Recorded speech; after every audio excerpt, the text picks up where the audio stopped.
passer au chapitre service à la personne et je vais céder la parole à Michael Seguin qui va nous faire un point sur le projet éducatif social local avec en fait un point d'étape important puisqu'il s'agit d'approuver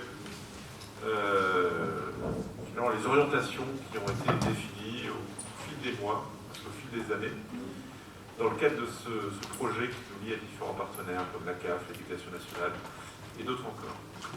Michael, c'est à toi. Merci David. Donc bonsoir à toutes et à tous. Alors j'imagine bien que vous avez tous et toutes envie que je vous fasse la lecture des 6 pages de cette délibération.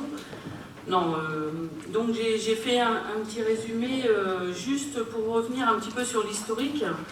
Donc pour vous rappeler que l'AGLO s'est lancé dans cette démarche, donc vous entendez régulièrement parler, donc effectivement le PESL, le projet éducatif social local, donc depuis octobre 2017. Et l'objet de cette délibération donc, est de valider le projet qui sera présenté au COPIL départemental le 14 décembre prochain, avec une signature finale en tout début d'année 2022.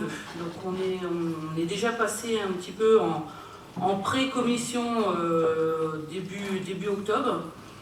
Donc voilà, mais effectivement on est sur la dernière ligne droite de cette démarche, de son écriture, puisque tout va en découler ensuite. Alors une première présentation de ce que je viens de vous dire a été faite en comité de suivi qui regroupe les 5 partenaires, l'éducation nationale, la DDCS, donc la cohésion sociale, la CAF, la MSA, le conseil départemental le 11 octobre dernier. Ce comité a formulé des retours très positifs sur notre méthode et sur le contenu du projet.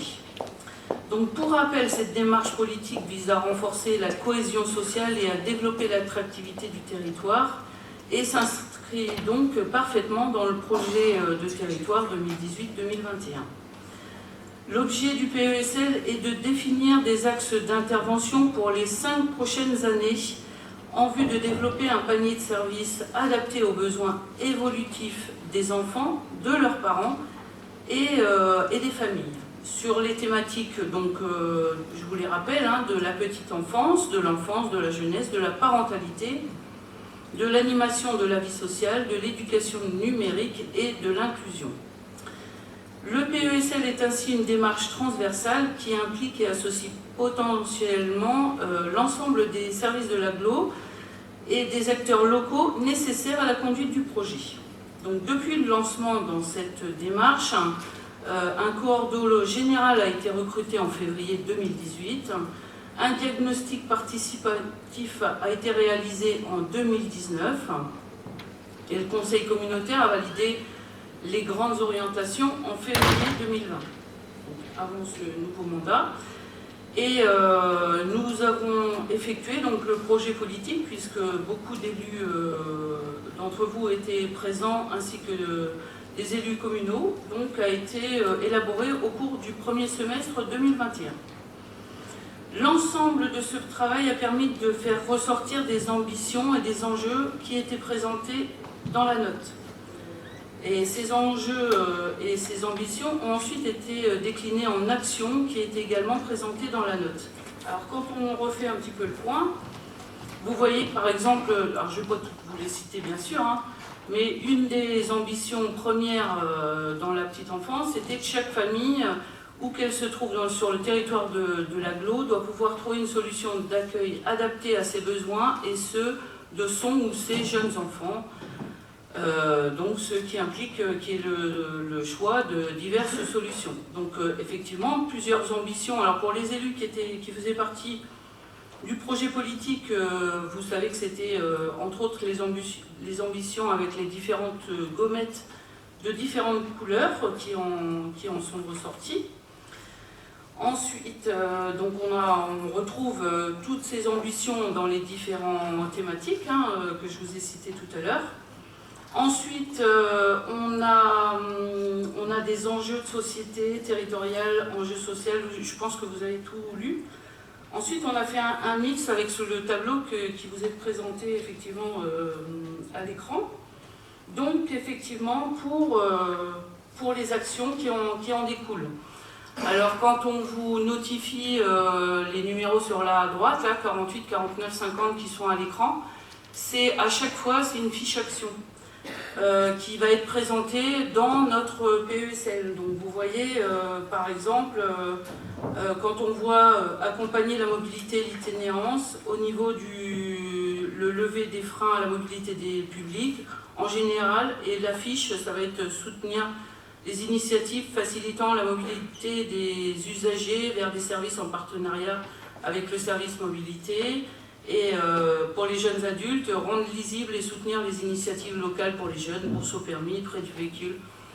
Enfin, tout ça pour vous dire qu'il y a beaucoup de fiches actions à mener. Et l'équipe des coordos thématiques est en train actuellement, puisque c'est la dernière ligne droite, je vous explique que le 14 décembre, on ira le présenter au niveau du COPIL. Et là, ils sont en train d'écrire toutes ces fiches actions en fonction des différentes champs d'action et champs objectifs opérationnels que vous êtes en train de voir, de lire.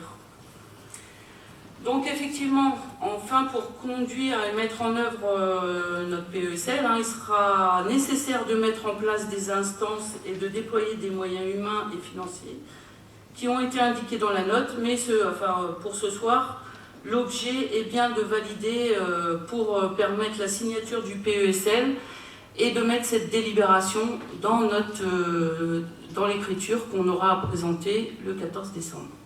Voilà. Est-ce que vous avez des questions ?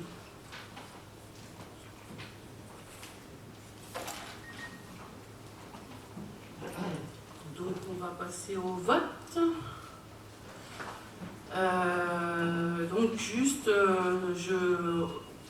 est-ce que vous décidez de valider la présentation de ce projet PESL au COPIL départemental réunissant les partenaires que je vous ai cités tout à l'heure, donc le 14 décembre prochain? Très bien, on va passer au vote.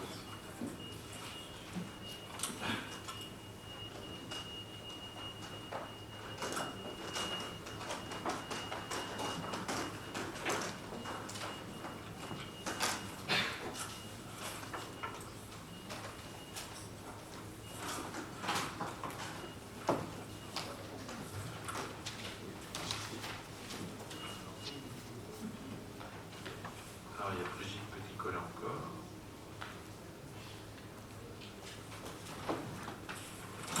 Et voilà, la réponse est oui. Nickel. Parfait. Nous avons l'unanimité. Merci beaucoup. Merci beaucoup.